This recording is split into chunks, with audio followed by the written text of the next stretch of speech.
Welcome to College Code, where sometimes we talk about some of the controversial topics that you should not say in public. Stupid things freshmen do. Stupid things freshmen do? Breathe.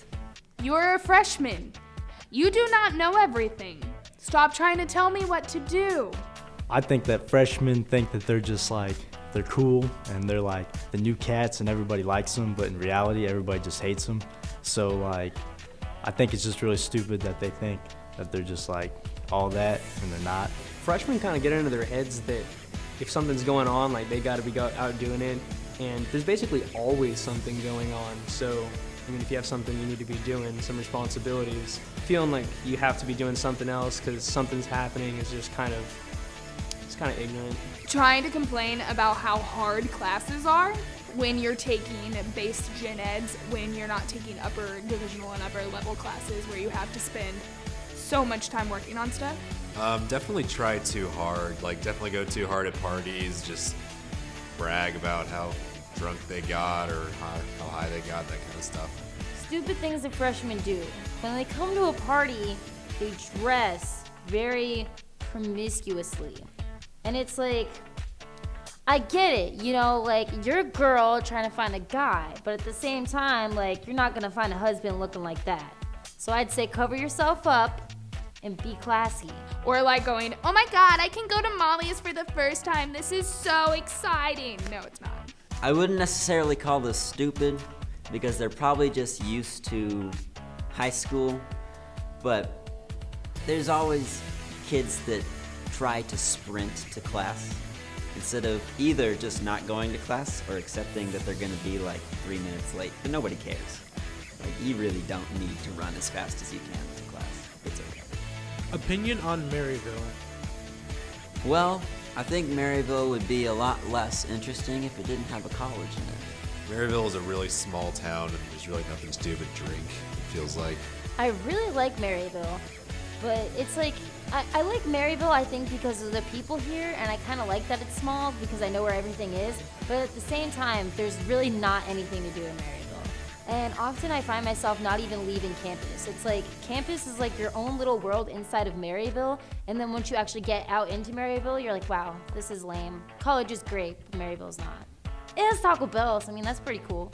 For me, being a college kid, it kind of seems that eating food at like fast food places and doing things at college are pretty much the only things I have to do here. It seems like a kind of boring town. I like the size. I like the Applebee's. That's a good one. I love Maryville. I do. It's small town. I love small town. I hit the road a lot, and when I come back, I love coming back to Maryville because it's quiet, it's chill. There's not really a lot to do, but the simplicity is sometimes nice. Should you live on or off campus? There are pros and cons for both living on and off campus.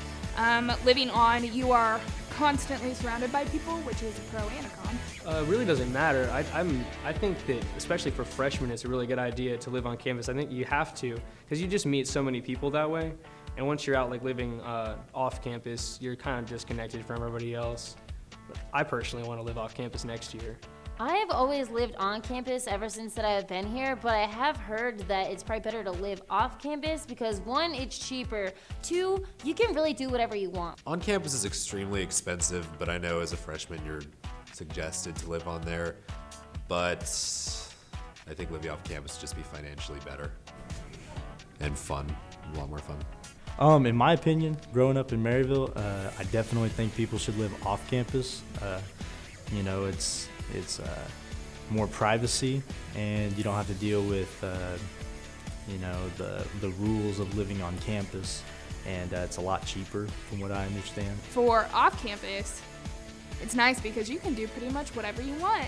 Like, if you want to watch Netflix and laugh really obnoxiously until 3 o'clock in the morning on finals week when it's supposed to be quiet hours, you don't get a violation. Or when you want to be louder than anything at 10 p.m. and you don't get a quiet violation, because it's not like I've gotten quiet violations even though I don't live on campus.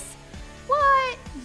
Like, if you want to get kind of like intimate with your friend or whatever, it's totally okay because no one's gonna come banging on your door telling you that you're too loud. And also, you won't hear your friends do it. I think after like the first year, live wherever you want, honestly. I won't really tell you where you should live. Off campus is really cool, on campus is cool too. We'll be right back with more college code. I see it. Is it the college code? College code? Yes. How do you throw a good party? Toga, toga, toga. Wacky inflatable arm too, man. Have good friends? I don't know. I've never thrown a party. Well, let's see. To throw a good party, you gotta have a good mix of people. You must have an adequate amount of supplies for the party. You don't want to run out too early. It kind of depends on what kind of party you want. Some people throw parties just for social reasons, like everyone meeting everybody else, and sometimes there's parties just for everyone to go wild. But I like parties that are just social and you can meet a lot of good people. Gotta have lots of drinks, fruit punch, snacks. Somebody's gotta order a pizza. Of the parties that I've been to, I think to throw a good party, like, one, you just need, like, the people hosting it, like, need to be nice and friendly and capable of talking. Two, you need to have plenty of refreshments and games. A good party depends on what you want to happen at that party. It can either be you want to throw a rager or you just want to chill and like hang out and watch movies. Like, that's normal. I think it just depends on the atmosphere, who you invite. First wasted night in college. I don't remember it. Oh, one of the guys is like, let's take shots. I'm like, no, I've never had a shot before. He's like, oh no, but these are really smooth. I'm like, no. And then I did. And I'm like, oh my God, I didn't feel anything. Better take another one.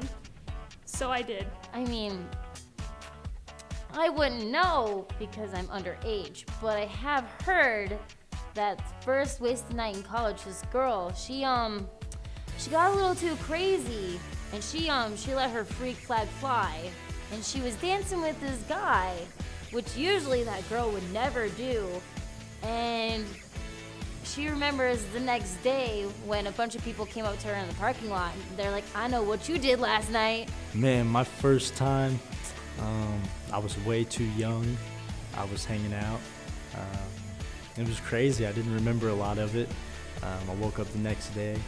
I was just like, man, what happened? You really don't remember a lot of it the first time because it's just like, you usually take too much, and you can't handle it. So the next day it's just a blur. I don't really remember it, and that was because I didn't know any of my limits, and no one ran out of anything. And honestly, it's a really good idea to stop early on so you can keep on enjoying yourself and have a good time, because the first time I ever did, I just ended up done on the floor. These like literally taste like water. I'm like, third time's a charm, right? So I took another one. I embarrassed myself a lot. I drank way too much and thought I ruined my first impression with a lot of people who potentially became my best friends in college. I guess I threw up all over somebody's blanket, but I didn't see it. I don't really remember like any of it. I had 13 beers and 13 shots that night for sure. After that, I don't really know.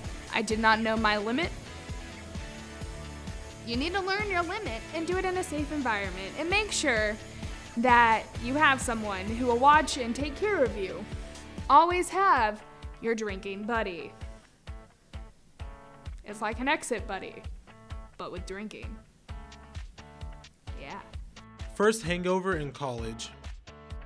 Like projectile vomiting everywhere. It was super awesome. My roommates were super thrilled with me. Oh my gosh. First time being hungover. Whew. Man, just wake up, your head pounding, nothing can take it away. You're just puking. This is a bad deal. You don't know what to do. I don't do light when I'm hungover. Like I said, I wouldn't know because I'm underage. But that instance with that girl I was talking about that was dancing with that guy, that was probably the first time. First hangover in college, I woke up in my own bed, which was great, and I lifted up my head, and it felt like my entire body was following the direction that my head moved, and I felt like I was going to throw up, and like every time I looked at anything, it made me feel like there was nails in my head. But that usually doesn't happen very often because I don't usually let things go that far. I woke up in my room and I felt like I was on the sun because it was so bright. However, it's probably like one of the darkest rooms on a very normal basis. But I thought it was so bright that I actually wore sunglasses to bed. How do you cure a hangover? Keep drinking! First thing, I puke. Then I puke a lot more. And then I take some ibuprofen or some Advil, and I drink lots of water. And then later, I have a snack. Food, greasy, gross, amazing food. I eat hot wings, coffee. Oh, the coffee. And avoiding sunlight until it's 3 o'clock in the afternoon and or when the sun goes down, and then you can start up again. Woo! And Taco John's is like, wow, you're hungover. This is the best remedy. So if you want to cure a hangover, go to Taco John's. Went to Gray's, came back, and stayed in bed all day. I drink some water, I eat some food, and it's all good. I imagine that'll go away as I get older. I think actually exercising is the best way to cure a hangover. You just get up, start doing something. I go run and just sweat it out. Once you sweat it out, you can get it out of your system in pretty fast that way. Otherwise, you're going to be miserable for hours. I don't think you can. Breakfast food, maybe? Maybe that's why I've been hungover like only twice. Like immediately, breakfast food. Oh, actually, you know what? If you drink beer all night, wake up, crack a cold one, drink it.